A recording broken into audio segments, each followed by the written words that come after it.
Hey everybody, HomeSliceHenry here, and in today's video, I'm going to be showcasing a very strong Kanto Cup team that gave me 12 consecutive wins today.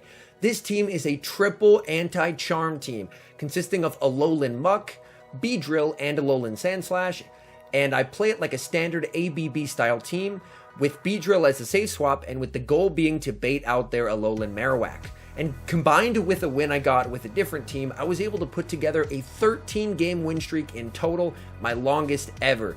So today we'll go through the battles of the win streak, as well as, unfortunately, the game where the win streak did come to an end. Alright, hopping into the first match here.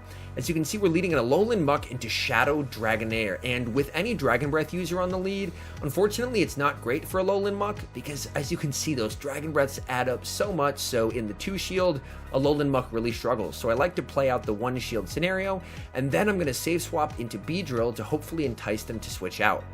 We swap into our Beedrill, they're farming up, and they bring out the Alolan Marowak. This is huge. Now, we're going to be able to align the Alolan Marowak with our Alolan Muk, and we're going to be able to align their Shadow Dragonair with our Alolan Sandslash in the back. So this is absolutely perfect. I'm able to get to the drill run, but I decided to go X-Scissor because I'm recognizing if I X-Scissor, then this should put the Alolan Marowak into Snarl Down range for the Muk, so I can leave with a move.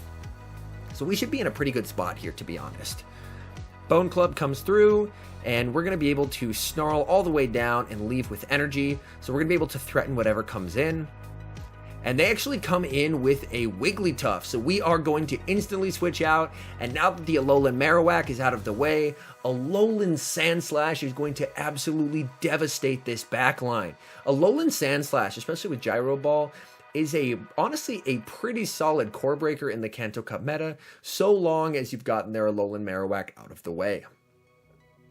And as you can see here, now the Shadow Dragonair is looking a lot less scary up against our Alolan Sandslash, and we're going to be able to throw these back-to-back Ice Punches, and we're going to be able to close the game. So even with not a great lead and countered on the safe swap, Alolan Sandslash able to close strong. Alright, hopping into game number 2 of the win streak, and we're picking up more of a neutral lead here versus an Alolan Graveler. And this is running Volt Switch, of course. Although actually, speaking of which, today I did see someone who was running a Rock Throw Alolan Graveler, Shadow Vileplume, and Shadow Victreebel. So someone was trying to make their own Kanto version of Grasshole, which I did find fairly amusing. Unfortunately, that game was after the win streak, so I didn't end up recording that one, unfortunately. But with Alolan Graveler, we're able to land a move, we're able to get one shielded, and I do want to preserve health on my Alolan Muk, because it could be useful later, and we actually simultaneously safe swap into our Beedrills. I have a rank 10, I believe it's 0 attack, so I basically lose all CMPs in the mirror, which is fine by me because a Drill Run is not going to KO. Although a Drill Run is going to be doing a nice amount of damage here, and we should be able to force them to throw on the CMP for the X-Scissor, and this should put it into farm down range, which should be pretty nice for us. We're going to come in with the Alolan Muk, we're able to farm down, which is very nice, and it all depends what they have in the back. And they have a Pidgeot, and things are looking amazing. We're going to try and get the shield here with this Sludge Wave. We're able to get the shield, and now Alolan Sandslash comes in to wall Pidgeot. Pidgeot is very strong in the meta, but it only has flying type attacks. So if you're a Steel and you resist flying type attacks, you're going to wall Pidgeot. I mean, that's just how it works. They go for the Brave Bird, they instantly switch out. We're able to get to an Ice Punch, which takes out the Alolan Graveler. And then 1 or 2 more fast moves should be enough to take out that Pidgeot, and we're able to close it out and win the game. Alright, hopping into the next match here, as you can see, there's also a weird glitch going on where if you catch an encounter, it shows up as you hop into your next battle. Not quite sure what's going on there, but hopefully they're able to resolve that soon. Bad lead, so we save swap out, and they counter swap into an XL Kanto Grimer. So a very cool spice pick, but unfortunately a very bad answer to Beedrill, because we can survive a Mud Bomb, whereas they cannot survive a Drill Run. So we're going to make them choose to either go down 2 shields or give us Switch, and they give us Switch. And they come in with Hypno, so maybe they misclicked there. It's entirely possible. Although we can hit back pretty hard with X-Scissor despite missing a ton of bubbles. So it's entirely possible that they may have misclicked, but if you're going to win 12 games in a row, there's probably going to be a little bit of a luck aspect as well, to be honest. So our opponent there unfortunately hit the wrong button, and we were able to take advantage of it because now we have the alignment that we want. Because this Raticate is running quick attack, so it is going to be resisted. They're not going to be able to like farm us down with quick attack, so they're forced to throw, which works out pretty well for us. We're going to over farm just a bit and go for an Ice Punch, which will secure the KO if they decide not to shield. And they do decide to shield, and we're able to fully farm down there. Hypno comes out, we have Alolan Muk, and we're able to go for the Dark Pulse, and Dark Pulse is going to be enough to take out the Hypno and to give us the game. So a bit of a misplay there by our opponent, but we were able to take advantage of it and get the win. All right, another Shadow Dragon Breath user. This is a really tough lead. As I mentioned, our goal here is purely just to trade shields, do a little bit of chip damage, and then bail into Beedrill and hope that they switch out. That is our ardent hope. Please switch out. I don't want to have my Beedrill up against this Dragonite. We switch in here, and we're going to be going for the X-Scissor. This is resisted, but Shadow Dragonite in the Great League is so glassy that it still does a lot of damage. They're going to go for a Dragon Claw. We should barely survive this, and I believe since we were able to get that Snarl damage in, we can now Poison Jab them down and survive with 1 HP.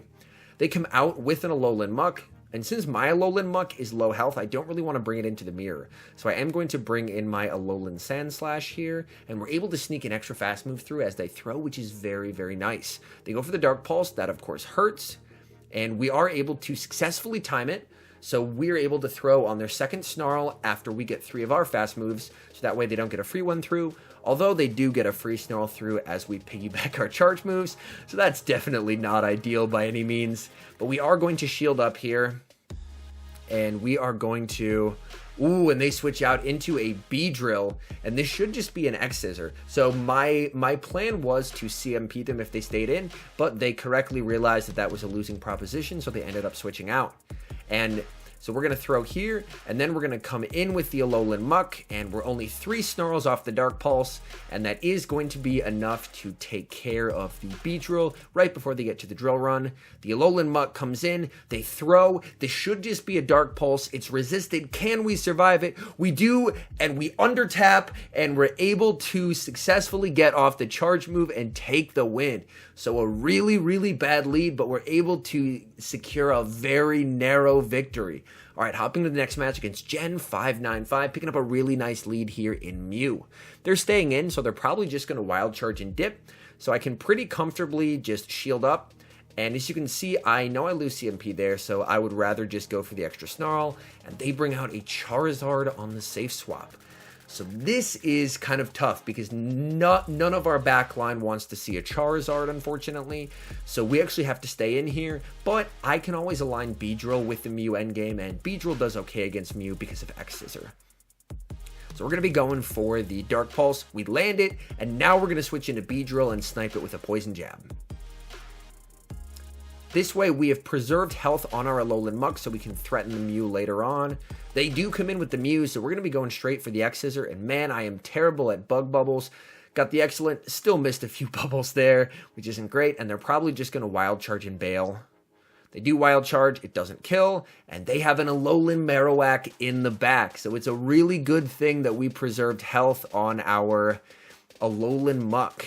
So you can see they do have a decent amount of energy here. I believe that they're building up to 2, which does end up being a mistake because Alolan Muk actually wins CMP over Alolan Marowak. So by building up to 2 there, they actually ended up costing themselves the match, which is unfortunate, but we're able to take advantage of it and get the win. All right, hopping into the next match here, leading Alolan Muk into another Shadow Dragonite. So another pretty rough lead, to be honest. So again, here's our plan. We are going to play out the 1 shield scenario and then safe swap into Beedrill and hope that they switch out. All right, they throw, we're going to shield up. Again, with this team, something I've noticed is health on your Alolan Muk is very important because if they do have a Psychic or a Ghost in the back, you really need the Alolan Muk to help take it out. We're able to throw the X-Scissor there, get the shield, they build up a ton of energy and switch out into Charizard. I only have time to get to 1 charge move, so I am going to go for the single resisted Drill Run, just to try and do as much damage as possible. We are going to come in with the Alolan Muk, of course. We are going to have to shield the Blast Burn, but since they're out of shields, we should be in an okay position here. All right, we are going to overfarm just by 1 and then go for the Dark Pulse. The Shadow Dragonite's probably coming back in, so I'm going to try and snipe it with a Powder Snow here. They come in with the Dragonite. Ooh, we snipe it with the Sandslash. That's huge. They have a Venusaur in the back. They only had 1 Ice Answer. We baited it out. And Alolan Sandslash going to town in the back. You love to see it. All right, hopping to the next match here. Definitely more of a neutral situation. They typically will just go for a superpower and bail, so I am going to shield up. Unfortunately, I click the move and they're able to catch the Dark Pulse onto Alolan Ninetales. Huge mistake by me, but we're going to hop into Beedrill. So you can see Beedrill does really, really well in this matchup, and again, Charmers have nowhere to run on this team, so if your opponent has a Charmer, you're already at a huge advantage just by running this team. We're able to take them out with a Drill Run. Snorlax comes back in, and since we overfarmed by a bit, we threw on their 6th Charm right when they would get to a Charge move. We're able to land the Drill Run. That does huge damage to the Snorlax. Body Slam comes through. That takes us out, and we are going to come in with the Muk, and since we had thrown 1 extra Snarl earlier, we're able to outpace them. We're able to get to the Dark Pulse and force a shield, which is really nice, and the fact that they're staying in here tells me it's possible that they could be weak in the back, just by the fact that they are staying in. We're able to farm down, which is great, and it's a Hypno in the back, so they were weak to Alolan Muk in the back. Again, Alolan Muk is so incredibly strong in this current meta. Dark types in general, which are pretty rare, but Alolan Muk especially, the ability to take care of Alolan Marowak, Hypno, and have a nuke move to deal with Charmers. Alolan Muk is seriously underrated. Sandslash comes out. My opponent sees the writing on the wall and concedes the match. Oh, looks like the recording started a bit late in this battle here, and they're going to save swap into a Lickitung. I do have a pretty solid answer for it in Alolan Sandslash, but since Lickitung is so beefy, I do want to get some chip damage. So I am going to get the chip damage and hop into the Alolan Sandslash. I am at an energy deficit, but that's okay in this matchup because both Body Slam and Power Whip are resisted due to the Steel typing. So even though I'm at an energy disadvantage, that actually isn't particularly disadvantageous in this matchup. We are going to farm up a bit extra and then go for a Gyro Ball. As you guys may have noticed, I am running Gyro Ball over Bulldoze. The main reason being is it gives me a nuke move with Stab that does very well at taking out Charmer's endgame. If they're going to try and Confusion me down, they're going to have a really bad day, as we're going to be able to go for these Gyro Balls, and we're going to be able to get to a 2nd Gyro Ball and threaten a shield. So we should be in a really good spot, as we are able to have switch advantage as well as shield advantage. I'll admit, I had lost count. I was worried about the Focus Blast. I shielded it up. No Focus Blast. We're okay. They have a Snorlax in the back. We are going to farm up. As you can see, we did farm up to the Dark Pulse before we switched out, just so we have energy left to take out the Hypno. They go for an Outrage. Whoa. Shadow Snorlax with Outrage. That is crazy. We're able to land the Drill Run, which is very nice. And from here, it's in perfect farm down range. At this point, I decided to call it. It's just the Body Slam. I was like, no way he got to another Outrage. And now we're at the back-to-back Dark Pulses, and we are going to be able to close out this match and take the game. So the opponent had a very spicy moveset on their Shadow Snorlax. So shout out to my opponent. That is very cool. I was stunned when I saw the Outrage. I don't think I've seen an Outrage Snorlax all season. Oh my goodness. All right, Alolan Muk into Wigglytuff. And since Alolan Muk does take neutral, if they have a Charmer, I instantly switch out, and we're able to bait out an Alolan Marowak. This is exactly what we want to see. We've baited it out. We're going to be able to destroy it with our Alolan Muk, and we're going to be in a really good position. They're going to farm down, but that's fine, because if they try and farm down, we're able to get to a 2nd Drill Run. We're able to get them so low, and now it's in Snarl down range. And we can tank whatever they have. This is fine. Bone Club, sure. Keep Bone Clubbing me. I'll just sneak some Snarls through and we'll be in a good spot. Another Bone Club comes through. And let's see if they do decide to bring that Wigglytuff back in. They do. And now it's Sandslash time. And they have a Snorlax in the back. And since we're at a shield advantage, And since the Alolan Marowak is dead, we're in a really good position where we're going to be able to land the Gyro Ball, which does huge damage, and we're going to be able to get it now into Ice Punch range, where we're going to be able to start threatening it with our spammy charge move. All right, going for the Ice Punch here, and let's see if we can force a shield or if they decide to let it go. They decide to let it go. Wigglytuff comes in, and Wigglytuff is going to try and farm us down. I feel like their win condition is calling the bait, so I do go for the nuke. They do shield up the Gyro Ball, but even though I'm fairly glassy, still able to get to another Gyro Ball as those charms are resisted, and this is going to be more than enough to take care of that Wigglytuff and to give us the match. All right, hopping into the next match here. I was going to say that username, but I have no idea how to pronounce it. Another charm, another safe swap. Beedrill, and this time they bring out a Shadow Snorlax. So this tells me that they probably don't have an Alolan Marowak, so my Alolan Sandslash in the back should be pretty safe. I really don't want to commit shields in this matchup. Body Slam comes through, that's fine, because we should be... Oh, I thought we were able to get to a charge move there. We were not able to, that is unfortunate. But I'm going to let this go. It's just a Body Slam, which is fine, and we should be able to snarl down. And we're able to leave with a Sludge Wave, which is huge. I'm going to throw the Sludge Wave right away, just to get a shield, and then we're going to hop into the Alolan Sandslash. Alolan Sandslash comes out, and they have an Alolan Muk, and we can comfortably take this matchup up a shield, even without Bulldoze.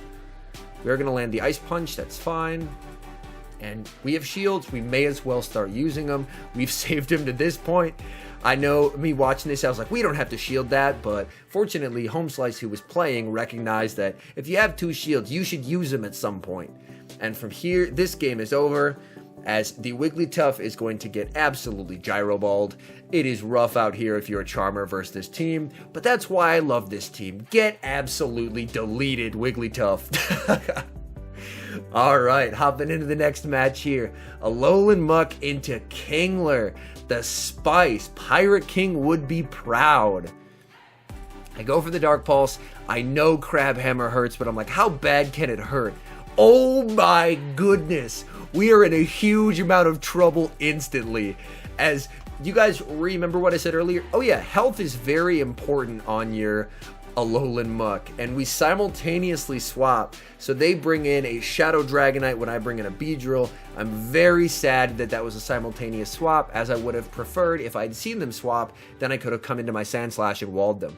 We're able to take them out with an X-Scissor, which is very nice. And they bring out the Kingler, and I'm going to be going for the Drill Run here. And unfortunately, we do get the shield, so I probably should have baited. And they throw a charge move. I decide to shield it because I'm like, I can for sure get to a move. And they do an amazing catch onto their Venusaur. But the good news is, it's a Venusaur. And you know what gets walled by a Venusaur? Alolan Sandslash. So our new goal here is we need to fully farm down and then throw a resisted Gyro Ball on Kingler, since Kingler is very, very glassy. We're able to farm down. It all comes down to this. Does this KO? Please kill.